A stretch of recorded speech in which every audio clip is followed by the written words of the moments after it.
that can lead to a break in the case. That's what happened here. The murders of David and Derek have haunted generations of homicide investigators. It brings me great satisfaction to be able to stand here today to give these children, finally, after this many years, a name, and to bring some closure to this horrific crime. Over the years, this case, as everybody knows, has generated plenty of attention. There's been books written, crime scenes reenacted, and endless speculation about who the killer was. And while great folklore has surrounded this case for years, we must not forget that these were real children who died a tragic and heartbreaking death.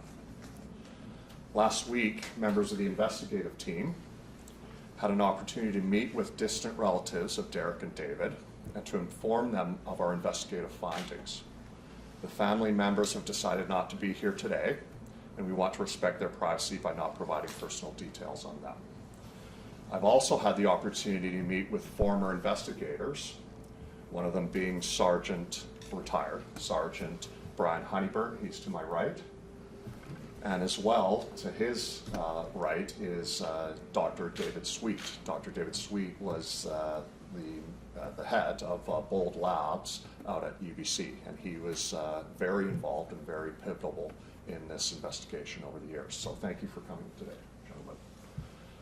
I'd like to acknowledge and thank everyone, past and present, who has worked so hard for the past 7 years to solve this case. I'd specifically like to thank Anthony Redgrave, who's on the line, and his team of professionals at his lab. And finally, and certainly last but not least, I'd like to acknowledge the efforts of the investigative team led by Detective Aida Rodriguez, to my right, and Detective Tim Russell. And while I can stand here today and tell you that we have identified the victims in this case, I must also acknowledge that no arrests have been made. After some decades as a cold case, we always presumed that the person who killed Derek and David had likely passed away, but because no charges can be laid, I can't tell you the person's name. But I can tell you with confidence that the person who likely killed these boys was a close family member with the boys. But at this stage in the investigation, it was never about seeing someone charged or arrested for these crimes. We always knew, especially through the passage of time, that was extremely unlikely. But it was always about giving these boys a name and finally telling their story. All right? I'd like to now defer to Detective Aida Rodriguez.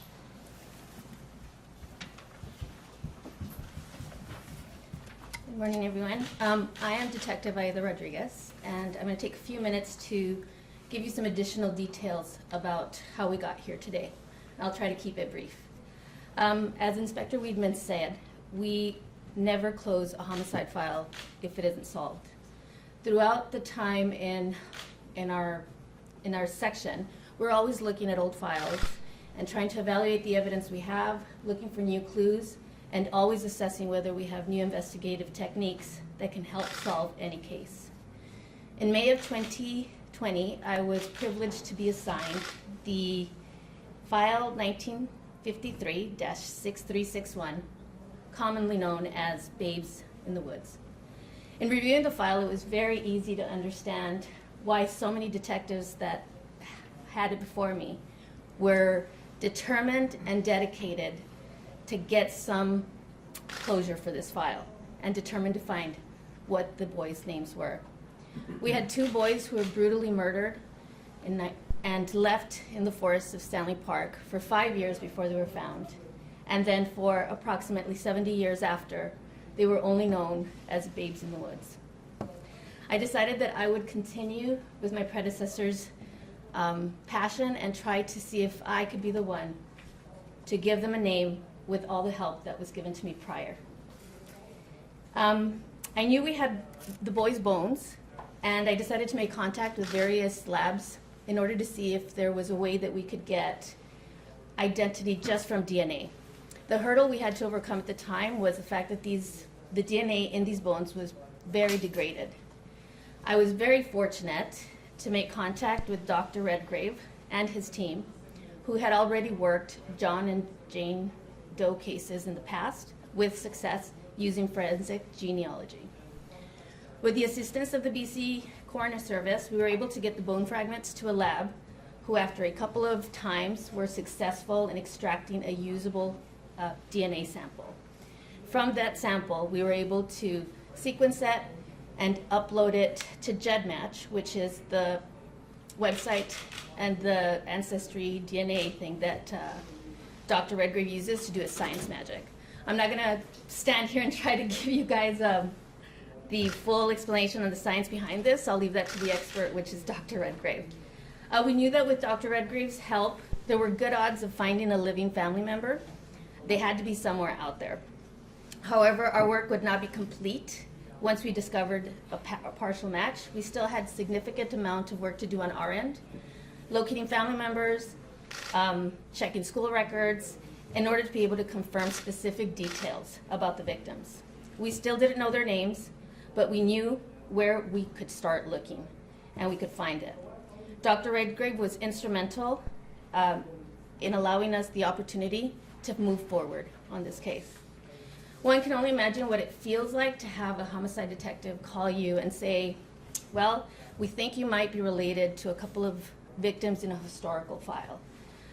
When we spoke to this family member, obviously they were at first surprised, but immediately asked if it was in reference to one of their parents' brothers. We had the opportunity to sit with the family member and learned more about these boys, whom we learned they called Derek and David Dalton.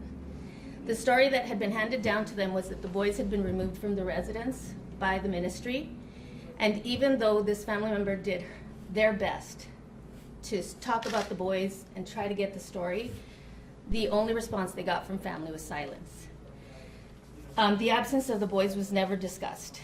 This family member felt it was important to find either the boys or their descendants, and so they made a decision to upload their DNA to myheritage.com. Unfortunately, this is not the website that Dr. Redgrave uses, but after sitting with this family member and talking about the story, they were very willing to upload the DNA to GEDmatch. Once the family member agreed to do this, Dr. Redgrave was able to confirm without a doubt that these boys were related to this family. We then got to work on our end, looking at school records, and we were able to confirm that Derek Dalton, born on February 27th, 1940, and David Dalton, born on June 24th, 1941, were in fact the babes in the woods. In closing, I would really like to thank everyone who's ever been a part in solving this case. While I'm the one standing here today, the credit must be given to the many investigators who came before me and vowed never to give up. Our colleagues at the BC Coroner Service and the dedicated professionals at Redgrave Research who were instrumental in this investigation, and the citizens of Vancouver who daily entrust the men and women of the Vancouver Police Department to keep them safe every day.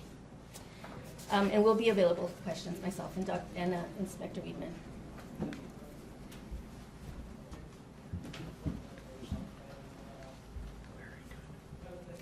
Okay, before we get to Q&A, Anthony Redgrave is on the phone line. Anthony, could you just take a few minutes to provide some, help provide a bit of a better understanding about the process that you embarked on and how these results were determined? Sure. Hi. I got an echo when I speak. Is that all right? I've got you. Yeah, no, you're fine in here. Okay.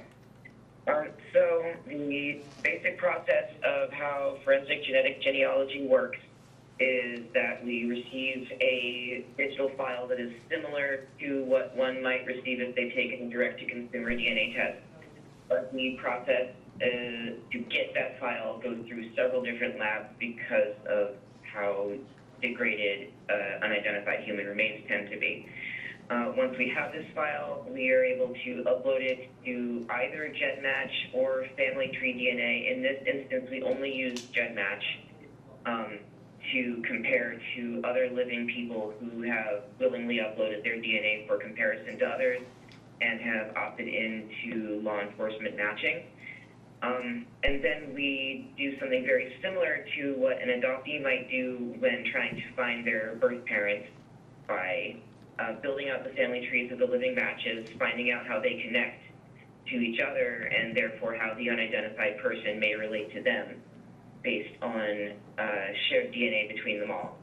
the process called triangulation. We will start with the trees of the known people in the database, find out where they connect, and if we have 2 or more people who connect to a common ancestor and a third unidentified person who shares DNA with them, we can assume that that person descends from that same common ancestor somehow. Depending on how distant the relatives are that we're working with, this process can take a long time because we'll need more of those common ancestors and figuring out how they fit together to make the sequence of the person that we're trying to ID. And in this instance, we were able to identify common ancestors on the first day that we had the file, and spent the next 24 days trying to make sure that we were in the right family of interest, doing research on the small family group to figure out where there might be a person who was unaccounted for, and that brought us to Derek and David's families. Excellent, thank you. And I'm sure you'll have more opportunity to provide further context as we go through the questions and answers. Is there anybody in the room that has specific questions, either for Inspector Weidman, Detective Rodriguez, or Anthony Redgrave? St. John? Yes, please. Just before you ask your question, can you just tell us who it's for so we get the appropriate Of course. person? Detective, can we start with you? Is that fine? Of course. Thank you so much. It's interesting what you said, and I think I know, but you said anybody who works on this case Yes, is affected by it and is determined to find out. yes. Can you tell me a little bit more what you mean by that? I think I know, but in your own words. Yes, of course. I mean, when I read this file, it's just heartbreaking to know that there are 2 children, and we knew they were young, very young boys at the time when I read the file, that basically sat out in the cold every night, and knowing that there wasn't anyone who claimed them. And I just felt that, like Sergeant Honeyburn, I felt that it was necessary to give them names in order to give them some sense of peace. That was for me, that's what I felt. And it wasn't lost on me the amount of time that other detectives spent on this, and I believe they probably felt the same. They just needed their names back. So now we know who they are. Yes. As much as you can, what can you tell us about these boys? Well, I can tell you that they likely were very impoverished, that they had normal families like the rest of us, and that they were going to school like other normal kids. And unfortunately, for reasons that I don't think anyone will ever be able to explain, they were taken. They were basically murdered in the woods, and we can't really say for what, but it was obviously senseless, right? Okay, so Detective, I heard they were taken. What do you mean by that? I mean, they were murdered. Their lives were taken, and so they weren't able to continue to live the way the rest of us have been able to continue, right? And then, of course, my next question. This is huge update. Congratulations. No, thank you. Do you think you'll ever solve who did it? Is the question. Are we any closer to find out who did it? I think I'll let. It would be very hard to say yes, we will, because no, I don't know that we will, but I'll definitely keep trying. Inspector, do you want to jump in on that one? Yeah, I think the passage of time and realistically the suspect is not living anymore.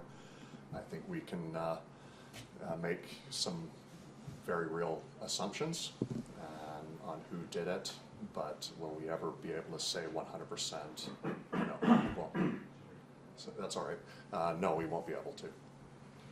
It's a long time ago, I get it. And this might be a question for Mr. Redgrave, but I'll try it with you guys. There was a lot left there. We have a woman's shoe, Right. I believe. There was a fur coat, if I can remember, a picnic basket. Trying to remember the details here. You got DNA forensics from the bones. Is there any chance that those items can now provide some sort of details to you guys? Yeah, so through degradation of the DNA, that is, I would say that's probably unlikely, and but of course Dr. Redgrave is the true expert on that kind of thing, but I would say it's unlikely. And then as well, the exhibits that you're talking about have been handled over many decades. So that's going to impact what we are able to pull out of it. And one last one before we go to the phone. I do have more, but the phone I'm sure is waiting. Inspectors is more delicate. It's been the mother has been the primary suspect all this time. Is that still your number one suspect?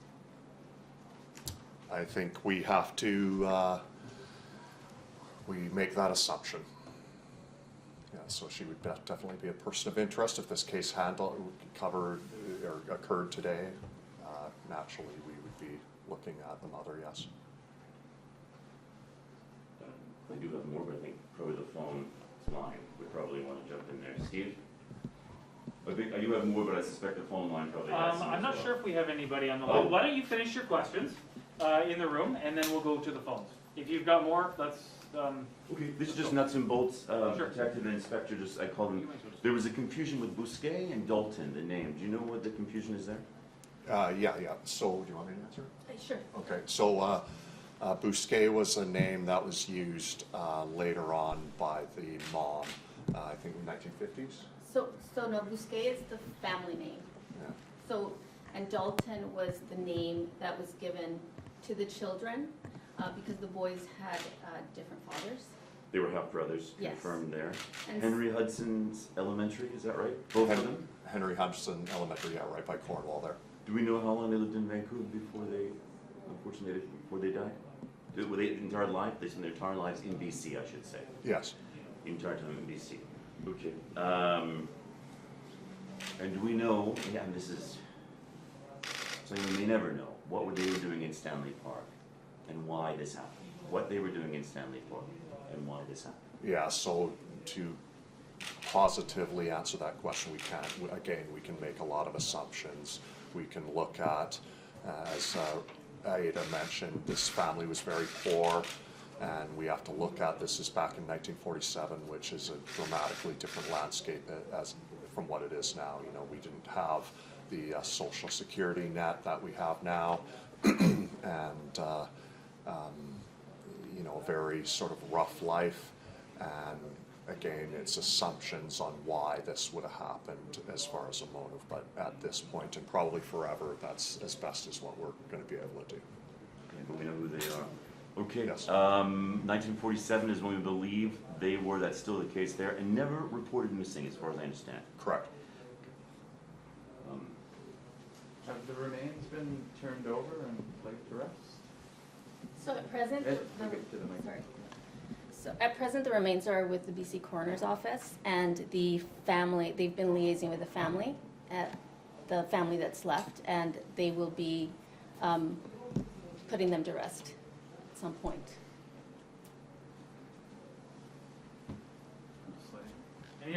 Any other questions in the room? Can Mr. Redgrave, is he on the phone still? He is. Mr. Redgrave, just one for you. It's the same kind of question I asked before. Is there any chance that we could find out more information with the items that were left behind? If they're still around, I don't know if they're still around. I think the shoe is still around and the hatchet. Is there any chance we can glean more information from those? I don't believe that would be entirely possible because of the age of the items and the frequent handling, having them been in the museum, and also just having been recovered before DNA evidence was handled with greater care. It's very unlikely that any sort of contact DNA would remain on the coat or the shoe. And this one, I mean, you've done several of them. Just last one for me here. How difficult was this one? You've done many, I'm sure, but how hard was it to figure out this one? This was a moderate difficulty. It didn't take us as long as some cases have in the past, but the major issue with this case was some recent immigrant families and some missing, some underrepresented populations in the database. When that happens, there's large chunks of data that we don't have access to because there's people who haven't tested. But we had enough information to go on and enough of a skill set to piece together what we did have relatively quickly. So On one hand, I'd say that yes, it was a difficult case, but I also think that because of the team that I have assembled to work on this case, it took us significantly less time than I think it might have taken otherwise. Okay, thank you. You're welcome. Okay, no other questions in the room. Can we go to the telephone? *1 if you'd like to ask a question. Do we have anyone on the line, Jason? Okay, go ahead with your question. Just direct it to the person that you'd like to answer, please. Yeah, hi, it's Ted from This is for Inspector Dale Weidman, I guess. Never clearly named who the mother was. What was her name, and when did she die, or do we know how she passed away? Yeah, so you're asking about the mother? Yeah, the boy's mother. I know they're half brothers, but still, who was the mother, and whatever happened to her? What was her name, and when did she pass away? Because there was some thought there might have been a suicide involved or whatever. Yeah, okay. So for the sake of the family's privacy, I'm not going to answer that. We do know who the mother was, and we do know when she passed away. Okay, can I also ask about the DNA match that you got? It is pretty rare not to get a match so close to the relatives, because from my understanding is that the DNA match was not, it wasn't a third cousin or something like that. It was maybe even a half sister or something like that might have been, the match. That probably helped your investigation a lot. Can you talk a bit about that? Ted, I think that's probably a better question for Anthony Redgrave to answer. Anthony, did you hear that question? Yes, I did. Go for it. So typically when we're working on a forensic genetic genealogy case, we're looking at more distant relatives to begin with, but during the process of our investigation, we are able to locate people who might be valuable to ask to find out if they've taken a DNA test at another site and just not uploaded it to GenMatch, and to try to get stronger data. We collaborated with the department when we got close to a family group. We were able to identify a number of siblings who could be a parent, and we passed information on to the department of the nearest relatives that were still living of those siblings to inquire if they had ever taken an ancestry DNA test that they would be willing to upload to GenMatch for confirmation. And it so happened that one of these family members was a very close match. We were able to coordinate with the family that was contacted to upload the DNA of a deceased family member who had taken a DNA test before they died, who was a close match. Okay, thank you. Any other questions, Ted? No, he's gone. No, that's it for me, thanks. Okay. Do we have anybody else on the line? Go ahead with your question.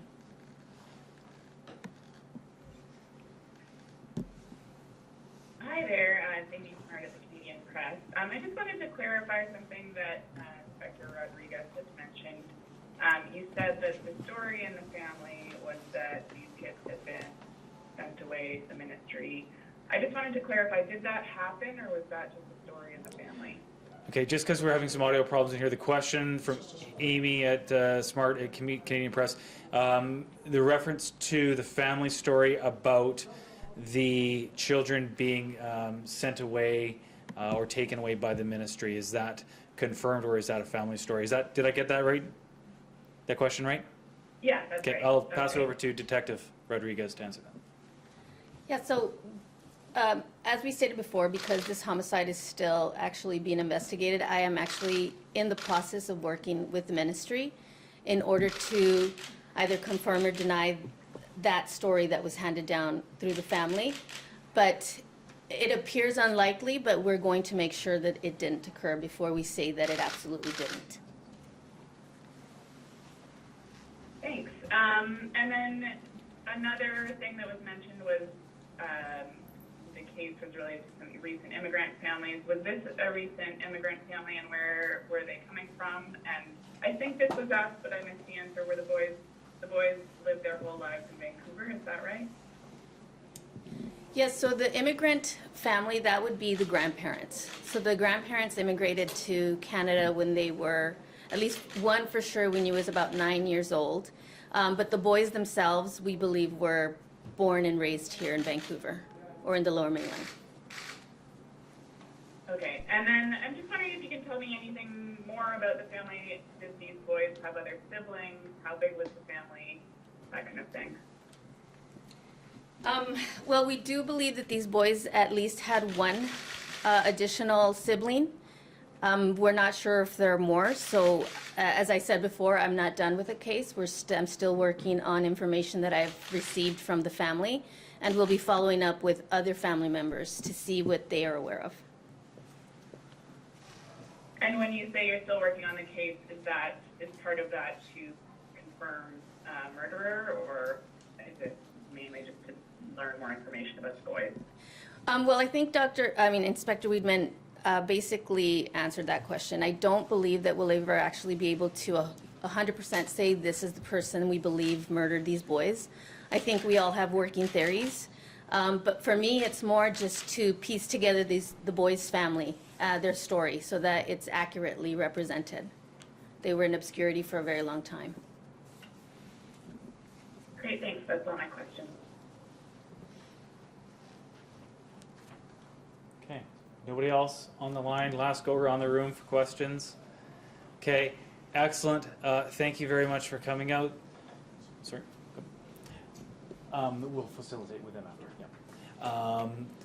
Thank you, Dr. Sweet, retired Sergeant Honeyburn, Inspector Weidman, Detective Constable Aida Rodriguez, as well as Anthony Redgrave for taking the time to join us via the telephone.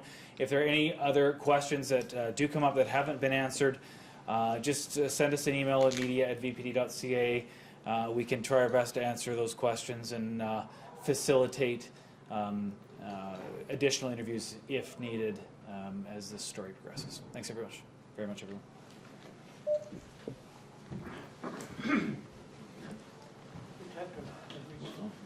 Dr. Sweet and I would like to get our pictures taken in the future, if we could later. Oh, absolutely. That's not bad, actually. Do you want to do it now? That's actually a nice element. You guys don't want me to. I didn't ask them to come up. We didn't ask them to come up to the No, podium that's with prepared fine. remarks.